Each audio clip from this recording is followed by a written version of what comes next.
eventually we're going to be looking at that moving in tomorrow, I think after the morning commute. But today has been absolutely gorgeous day. We had a high temp of 44 degrees. This is part of the problem and part of the reason why we're not getting that big snow is because we've got the warm temps right now and they're still relatively mild. 32 right now in West Bend with a live look there. 31 right now in Germantown.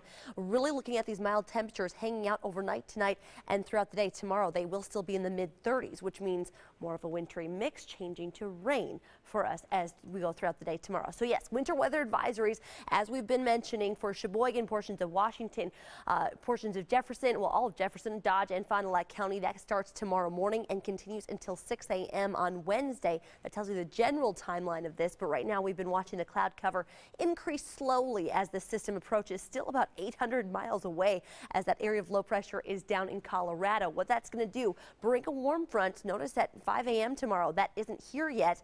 By the time we get to your morning commute, though, I think we're still going to be dry, mostly cloudy. Then by about 8 a.m., 9 o'clock, we'll be looking at some snow starting to push on in. Again, heaviest bands will be up to the north. There comes that warm front throughout the afternoon to bring rain.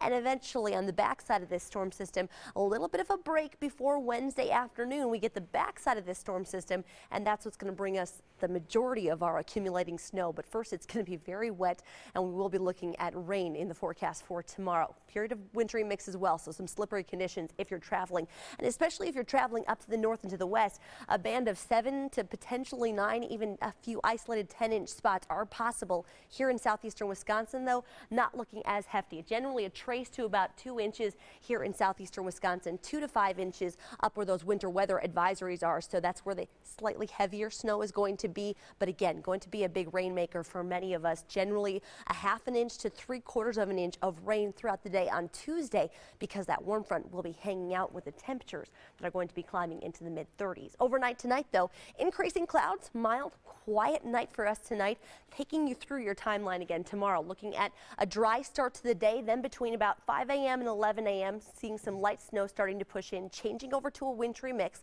less than an inch of accumulation. Then from 11 a.m. until about midnight, we'll see the high temps again range into the mid-30s. It will be rainy. The wind is going to be another issue with this, so some of that diagonal rain is possible. Then from midnight on Wednesday to 6 a.m. will be mainly dry. Could see a little bit of a light mix, but then from 6 a.m. on Wednesday till about 3 a.m. We will be looking at some very light snow, generally about an inch of accumulation, a little higher amounts up to the north and to the west. Your 7-day forecast, yeah, that groundhog storm. Remind you of 5 years ago? Yeah. Ooh, flashbacks. All right, well, a high of 33 on Wednesday on the backside of that storm system with the temperatures falling. Could be some blowing snow as well, but again, not as much snow for us with this. Then it will be colder as we get into your Thursday, high of only 26 degrees, but we're back above average as we get into the weekend. I just like seeing the double digits. I know that we were really concerned about snow on Tuesday, but the double digits mean a little bit warmer. Yeah, warmer, and it's not going to be as much of a headache, but still something to watch because we could see that wintry mix bring some slick spots. All right, thanks, Jesse.